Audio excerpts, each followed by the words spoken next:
Light is Britain's far-right conspiracy theory paper spreading hate and vicious lies.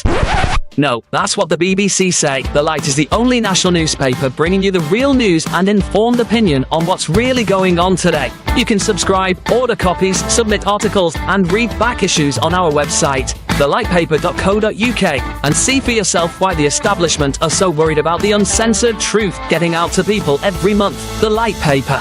Not far right, just right so far. thelightpaper.co.uk.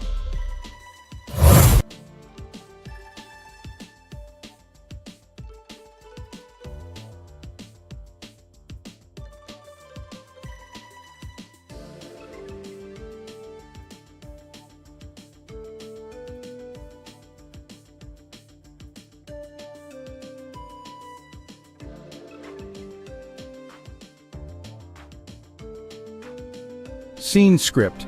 Have you ever pondered the idea of financial independence and early retirement? The notion of not having to clock in at 9 or wrestle with the daily grind? Imagine a life where you're not shackled by financial obligations or a demanding job. It's not an impossible dream, but a reality for those who embrace the FIRE movement. That's financial independence, retire early. Consider the tale of Jane, a woman in her early 30s. Jane was an ordinary person living an ordinary life. She had a 9-to-5 job, a mortgage, car payments, and a lifestyle that was comfortable but hardly extravagant. And like most people, she dreamed of a life where she didn't have to worry about money. Jane decided to make a change.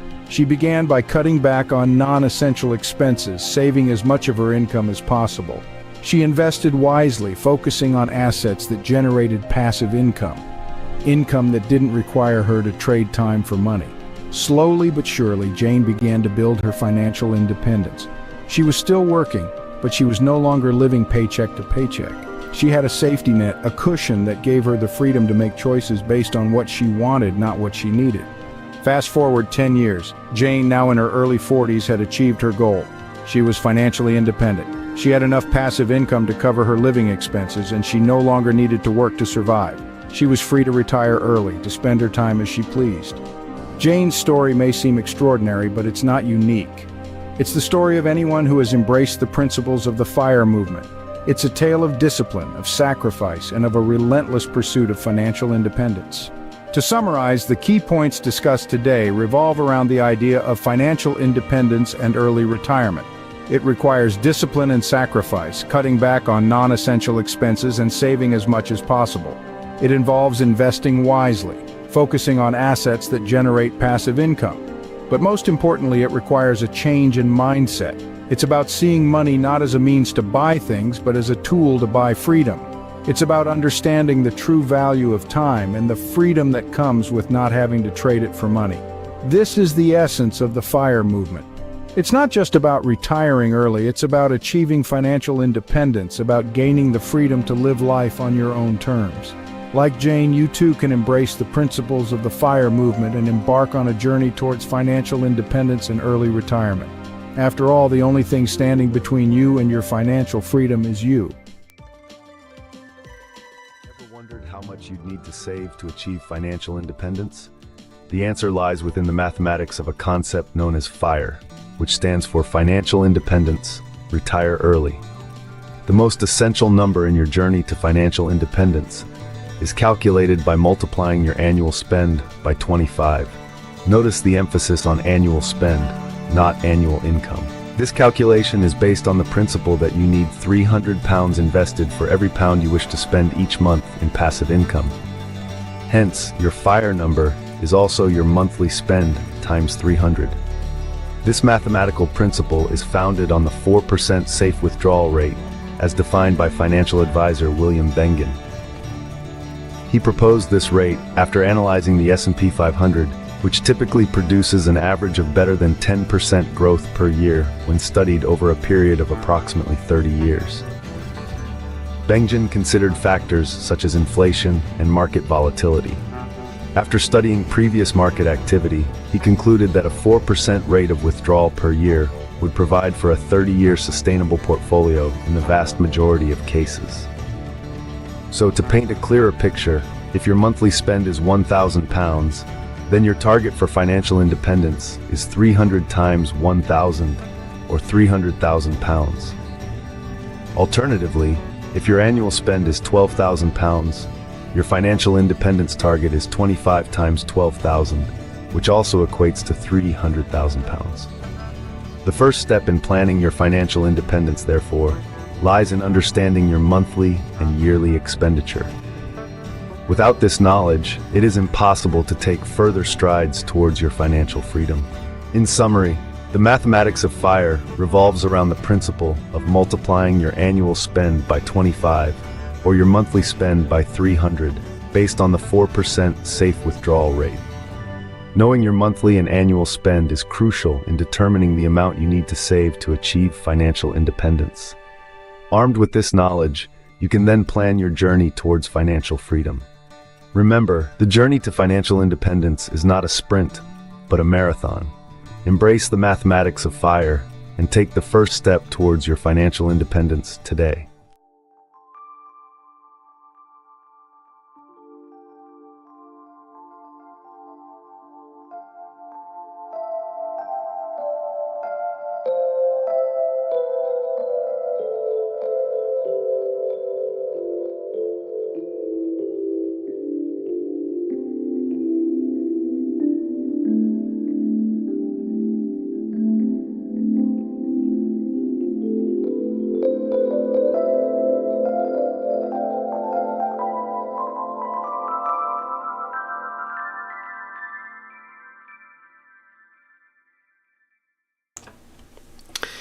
Good morning, it is 7:59, almost 8 a.m. on Tuesday the 22nd of April 2025, Easter Tuesday. Very quickly, a quick look up here. Current market value at close, or well actually current market value as it stands, £75.70. That was down 1.43% at close, which would have been close on Thursday, I think, because the market, I'm pretty sure, was closed on Friday and Monday, in the UK at least. So this is just about to reset to zero. There we go.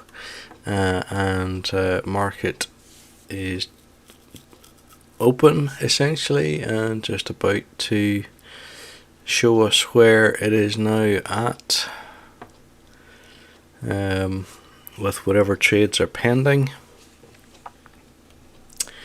As we wait for that to happen, a quick look at the portfolio. We have 270 shares, currently worth just under 20,500. That represents a rate of return of 7.35%.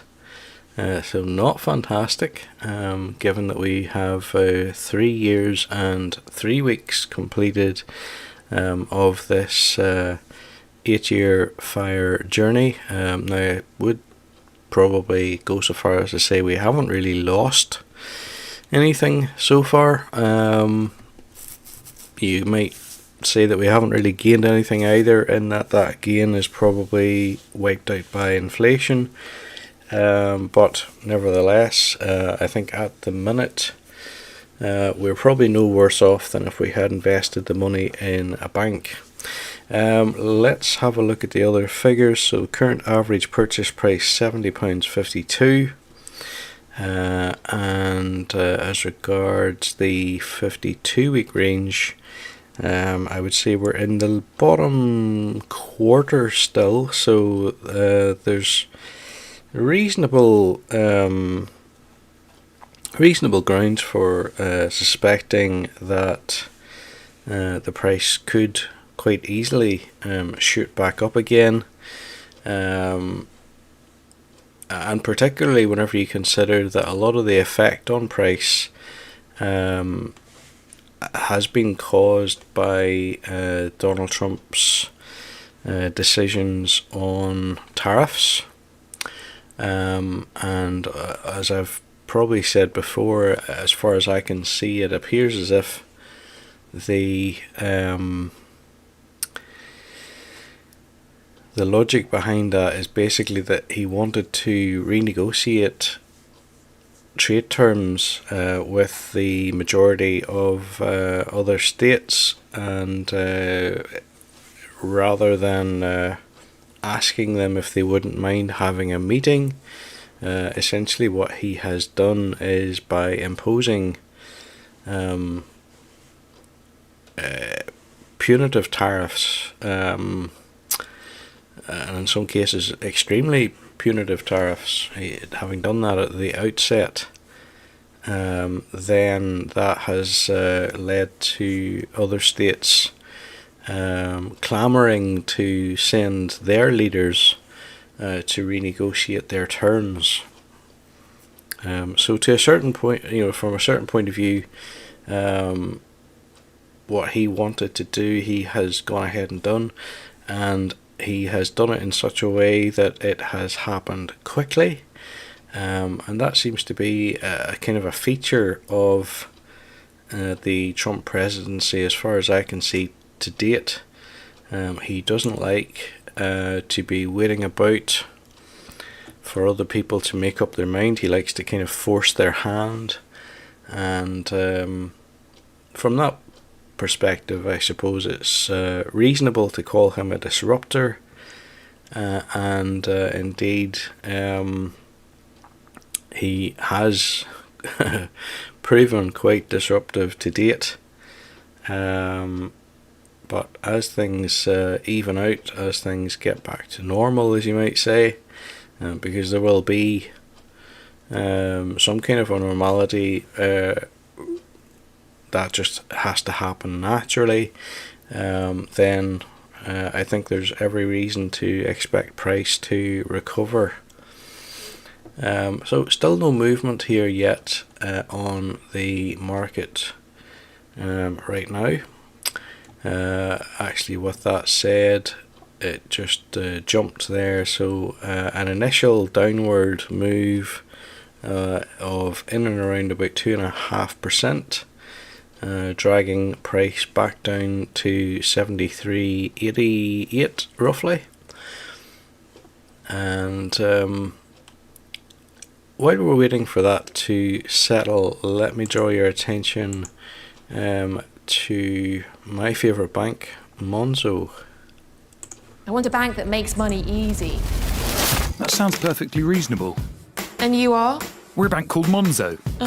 I want a bank that shows me what I spend instantly. No problem, just give us a go.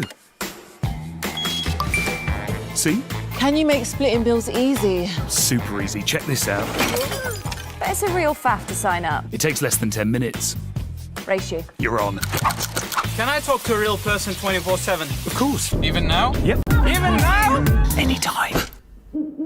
Can you tell me when I'm running a little low on cash? We certainly can. Cool. Can I afford these? You certainly can't, sorry. Can't afford that either. That's a real shame. Not really. Time's up, how'd you get on? It's a draw. Can you help me save for my next holiday? Oh, how about you set up a savings pot in the Monzo app called Barbados, baby? Thanks for listening, Monzo. We're all ears. You can go now. Rude. You make Monzo Monzo.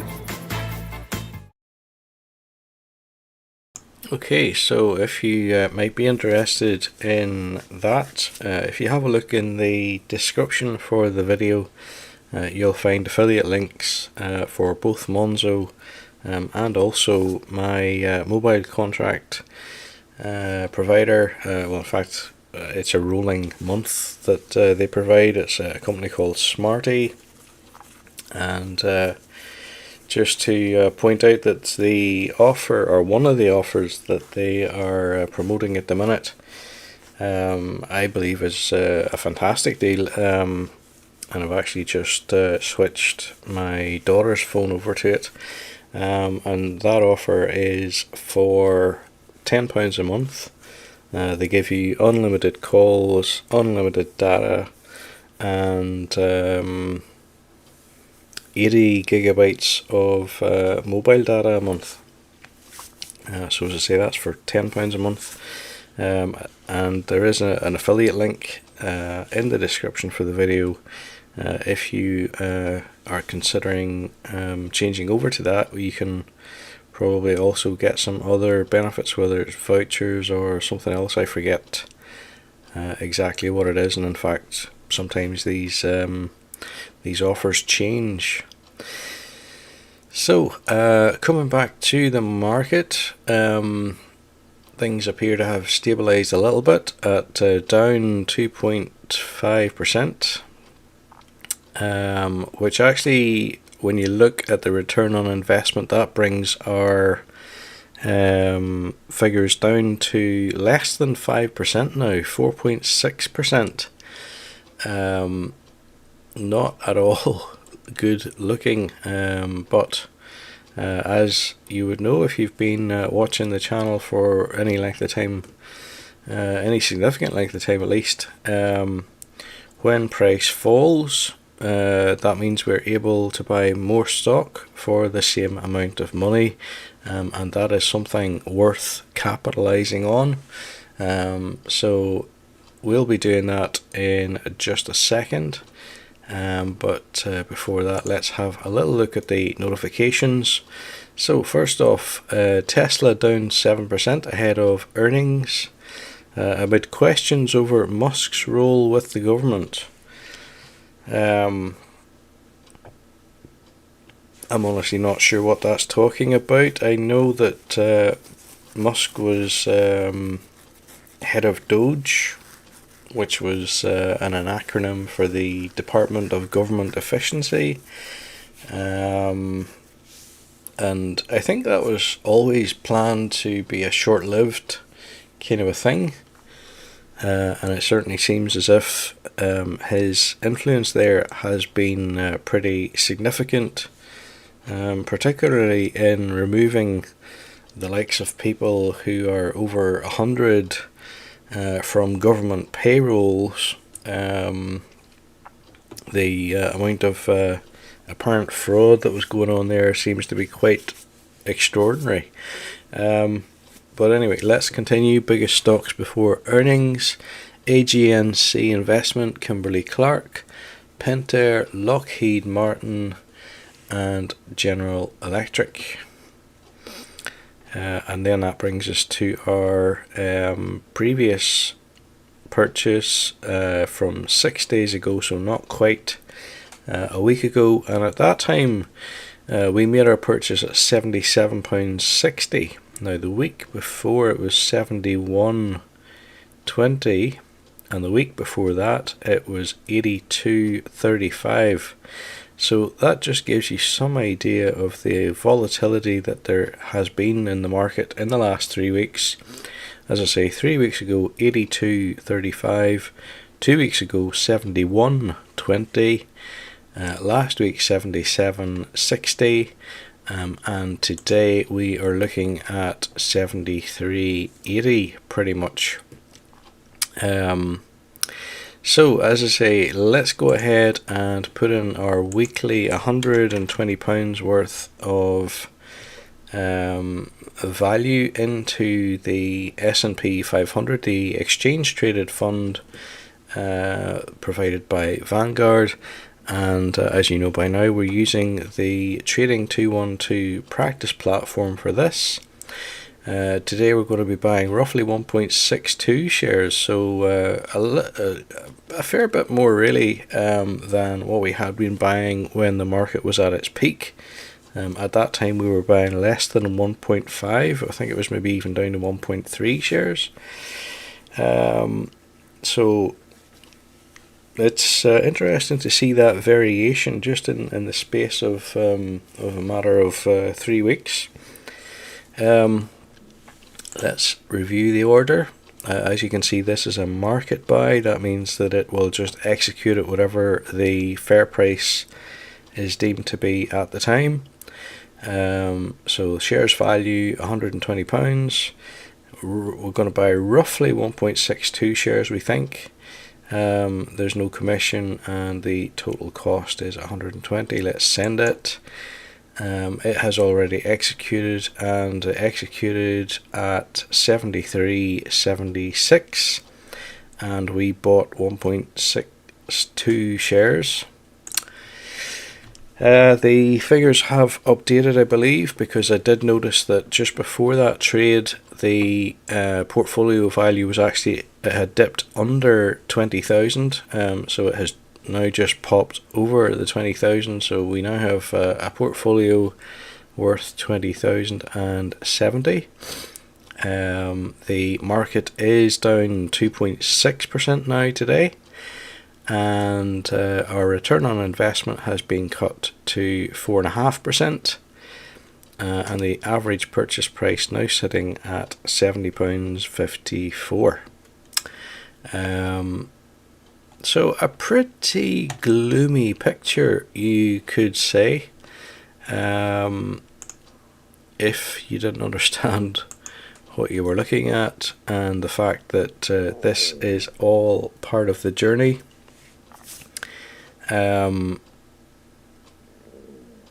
I'm trying to actually think back to when the last so-called financial crisis or whatever downturn there had been actually took place. Well, I suppose really the big event that